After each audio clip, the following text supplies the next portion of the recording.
साथियों, आज हमें जनपद गाजीपुर में और जनपद गाजीपुर को फिर से गौरवान्वित होने का एक मौका मिल गया है।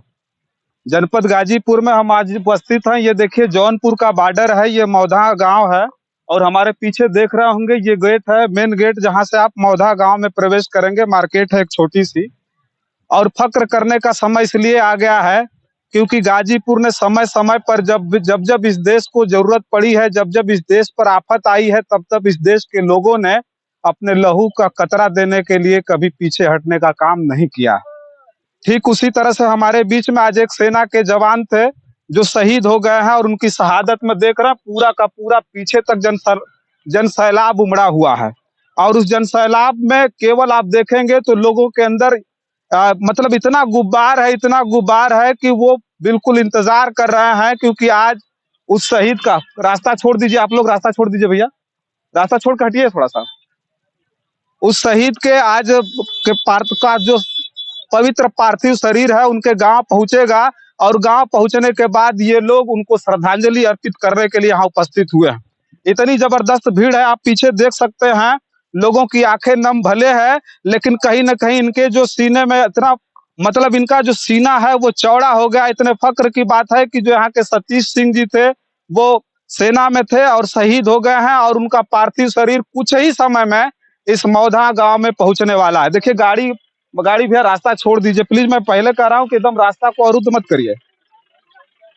और यहाँ देखिए कितना इतनी जबरदस्त भीड़ है, इतने लोग यहाँ उपस्थित हुए। हमारे बीच में देखिए एक शख्स है जिनको आर्मी लवर के नाम से जाना जाता है और पिछले दिनों बड़ा जबरदस्त जो है ये अभी वीडियो भी इनकी वायरल हुई है। तो ये सद्दाम हमारे साथ है और सद्दाम को कौन नहीं जानता है। जिनके अंदर सेना में जाने का दमखम होगा, जिनके अंदर सेना में जा करके देश सेवा का करने का वो होगा, ललक होगी, जिसके अंदर वो जरूर सद्दाम को जानता होगा और सुना होगा। सद्दाम हमारे साथ हैं। सद्दाम आज जो है एक जवान शहीद हुए हैं और अक्सर मैं देखता हूं जहां शहादत होती है गाजीपुर में, आप बड़ा बढ़ चढ़ करके हिस्सा लेते हैं।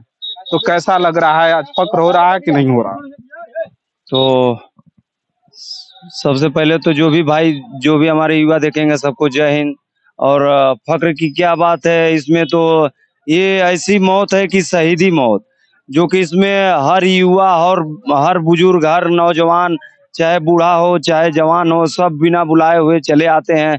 क्योंकि उनको ये उम्मीद रहता है कि आज हमको जो हम लोग आज सेफ्टी हैं तो उन्हीं के जरिए से हैं। और आज वो हमारे रक्षा करते हुए देश के लिए और अपने लिए, मतलब हमको बचाते हुए देश के लिए बलिदान हो गए।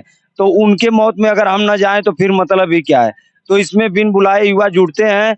और रह गई सेना की बात, तो युवा हैं, अब चाहे 4 साल की हो चाहे 10 साल की हो, तो मेहनत करना है, भर्ती होना ही है।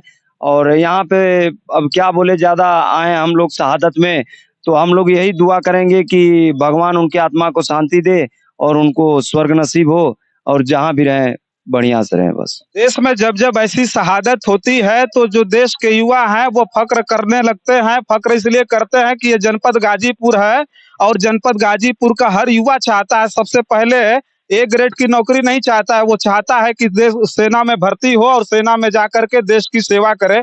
लेकिन जब देश की सेवा करते हुए कोई सेना का जवान शहीद हो जाता है तो कभी उसके दरवाजे आइएगा और दरवाजे आ करके देखिएगा उस पिता को, जिस पिता ने अपने बुढ़ापे की लाठी को इतना मजबूत बनाया था, जिसको अपने सामने टूटते हुए देखता है। आकर के देखिएगा उस शहीद के उस माँ को, जिसने अपने गर्भ में उस बच्चे को 9 महीने तक रख करके इतना स्ट्रांग बनाया था, उस लायक बनाया था कि वो बेटा जाकर के देश की सरहद की हिफाजत करता है।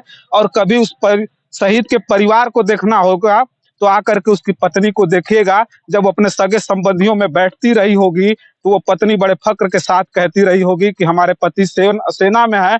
तनहा रहते हुए भी उसने उस सेना के जवान का जो जुनून होता है, उस व्यवहार को उसने महसूस किया होगा। और कभी और भी ज्यादा देखना होगा तो आकर के उस शहीद के बेटे को देखिएगा, जिस बेटे ने अकेले रह करके, मतलब अपने पिता से भले अकेले रह करके इस बात से गौरवान्वित हुआ होगा कि हमारे पिता हमें प्यार भले न देते हो लेकिन इस देश के सरहद की हिफाजत करते हैं। इस चीजों को अगर महसूस करना है तो कभी एक शहीद परिवार के घर में आइएगा और देखिएगा अभी शहीद का शव कुछ ही समय में हमारे बीच में जब आएगा, जो श्रद्धांजलि लोग अर्पित करने के लिए यहाँ उपस्थित हुए हैं भारत माता की जय घोष के साथ, जब यहाँ शहीद का शव, जब पार्थिव शरीर जब यहाँ पहुंचेगा तो हम उस चीज को भी दिखाने का प्रयास करेंगे, हम आपको दिखाएंगे। और जब जब इस देश की शहादत के लिए, जब जब इस देश की हिफाजत के लिए सेना के जवानों की जरूरत पड़ती है, तो वो अभी सद्दाम ने कहा कि चाहे 4 साल की भर्ती हो या 17 साल या 20 साल की भर्ती हो, सेना का जो जवान है जिसके अंदर जुनून होगा कि नहीं हम सेना में जाएंगे। देखिए मैं किसी का न सपोर्ट कर रहा हूँ न किसी चीज का विरोध कर रहा हूँ, लेकिन एक बात जो कहूंगा कि अगर आपके अंदर जुनून है देश सेवा का तो आप सेना में जरूर जाएंगे, और सेना में जाकर के अगर आपके अंदर है कि हमको देश की सरहद की हिफाजत करनी है तो आप जरूर करेंगे।